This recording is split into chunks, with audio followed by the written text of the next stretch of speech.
चलिए बच्चों देखते हैं, गुडविल की बात करी मैंने। अकाउंटिंग ट्रीटमेंट क्या की जाती है गुडविल की, तो दो तरीके की गुडविल होती है, एक वैल्यूड गुडविल और एक परचेज या ऑलरेडी अपीयर गुडविल। तो आपको इन दोनों गुडविल में मैंने पहले इससे पिछली वीडियो में आपको फर्क बताया था।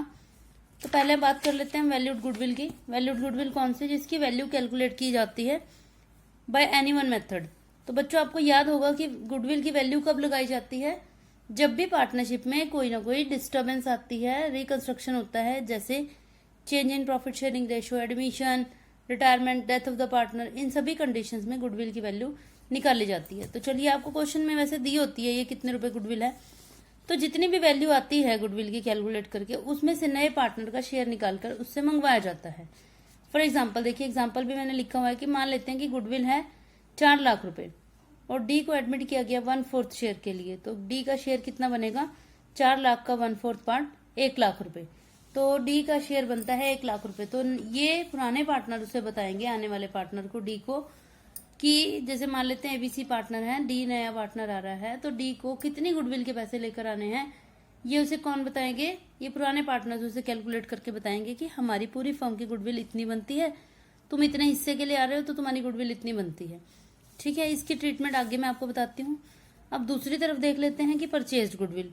परचेज गुडविल या ऑलरेडी अपीयर गुडविल जो बैलेंस शीट में शो की जाती है, जो बैलेंस शीट में शो की गई है, उसकी गुडविल की बात कर रही हूँ। उसका क्या करेंगे, तो बच्चों इसका तो मैं पहले भी बता चुकी हूँ आपको कि इसका हमेशा वही करते हैं जो करेंगे। क्या करते हैं, इसको जब भी पार्टनरशिप आपकी रिकंस्ट्रक्ट होती है तो इसको राइट ऑफ किया जाता है।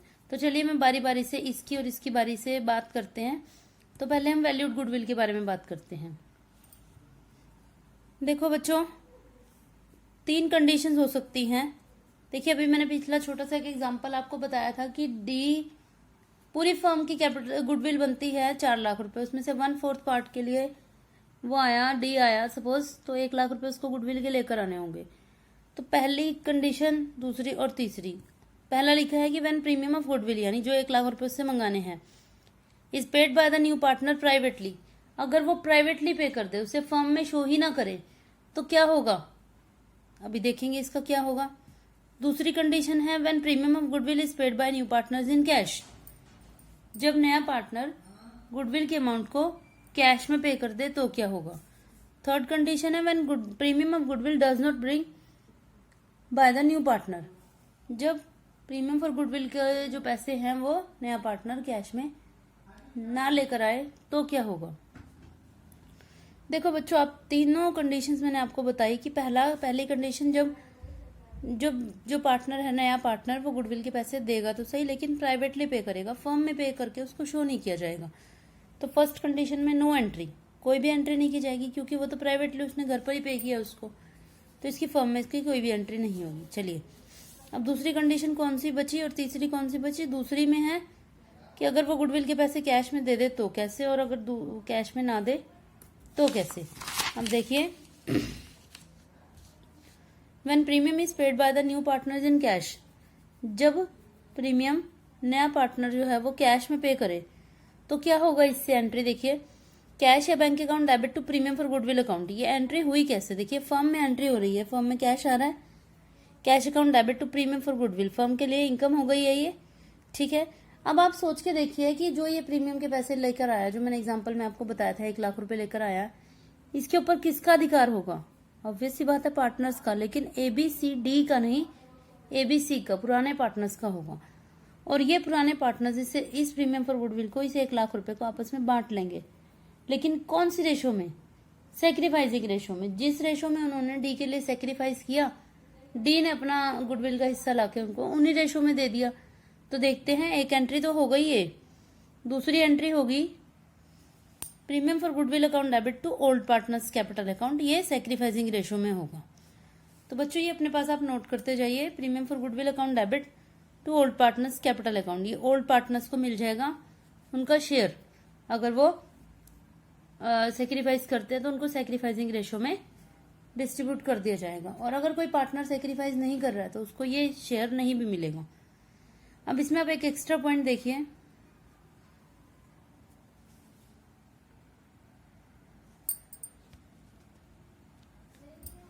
अगर ओल्ड पार्टनर्स अपने हिस्से की गुडविल को विड्रॉ कर ले तो क्या एंट्री होगी? ओल्ड पार्टनर्स को अभी देखिए ऊपर बच्चों, ओल्ड पार्टनर्स को हमने क्रेडिट किया था, अब हम ओल्ड पार्टनर्स को डेबिट कर लेंगे क्योंकि कैश हमारे पास से फर्म में से जा रहा है। Old partners capital account debit to cash और बैंक अकाउंट, ये इनकी सेक्रीफाइसिंग रेशियो में इनको मिला था। यहाँ लिख देंगे A is capital, B is capital, C is capital, जितनी भी उन्होंने विड्रॉ करी है कैश के सामने हम उतनी लिख देंगे। सेकंड पॉइंट है आपका, सेकंड नहीं बच्चों, थर्ड पॉइंट है आपका, when new partner does not bring goodwill in cash, अगर वो नया पार्टनर गुडविल को कैश में नहीं लेकर आता। देखिए मैंने पहली दो कंडीशंस कौन सी बताई आपको, पहली बताई थी अगर वो प्राइवेटली पे कर दे तो कोई एंट्री नहीं होगी, दूसरी बताई आपको कि कैश में लेकर आए तो क्या एंट्रीज होंगी, ये बता दिया मैंने आपको। अब तीसरी कंडीशन कौन सी बची कि जब नया पार्टनर गुडविल को कैश में ना लेकर आए तब क्या एंट्री होगी। सिर्फ एक ही एंट्री होगी, क्या, new partners current account debit to old partners capital account. इसका ये मतलब है कि नए पार्टनर के करंट अकाउंट को ओल्ड पार्टनर्स की कैपिटल अकाउंट में ट्रांसफर कर दिया जाएगा। इसका ये मतलब है कि जो उसके 1 लाख रुपए बनते हैं वो उसके करंट अकाउंट से उनके कैपिटल अकाउंट में ट्रांसफर कर दिए जाएंगे। करंट अकाउंट एक्चुअली फ्यूचर की एडजस्टमेंट्स होती हैं कि जो आगे आने वाला फ्यूचर में जो भी प्रॉफिट लॉस होगा, जो भी होगा, उसमें से उस गुडविल का शेयर को एडजस्ट कर दिया जाएगा। ये भी इनकी सेक्रीफाइसिंग रेशियो में होगा। ठीक है बच्चों, अब ये लास्ट बात रहती है हमारी कि if there is already appear goodwill in the firm at the time of admission of a partner, अगर किसी पार्टनर के एडमिशन के समय ऑलरेडी अपीयर गुडविल हो फर्म में तो उसका क्या करेंगे, मैंने बताया था उसका क्या करेंगे, उसको राइट ऑफ करेंगे कि old partners capital account debit to goodwill account. ये उनकी ओल्ड रेशो में, जो ऊपर वाली थी वो सेक्रीफाइसिंग रेशो में थी, लेकिन ये ऑलरेडी अपीयर गुडविल है, ये ओल्ड रेशो में ओल्ड पार्टनर्स में डिस्ट्रीब्यूट कर दी जाएगी, यानी कि राइट ऑफ कर दी जाएगी, क्योंकि इसमें नए पार्टनर का कोई लेना देना नहीं है, ये उसकी एडमिशन से पहले की है। ठीक है बच्चों, अब आप इसकी बेस पर प्रैक्टिकल क्वेश्चंस को ट्राई करेंगे और कोई प्रॉब्लम होगी तो मुझे नीचे कमेंट में जरूर बताएंगे।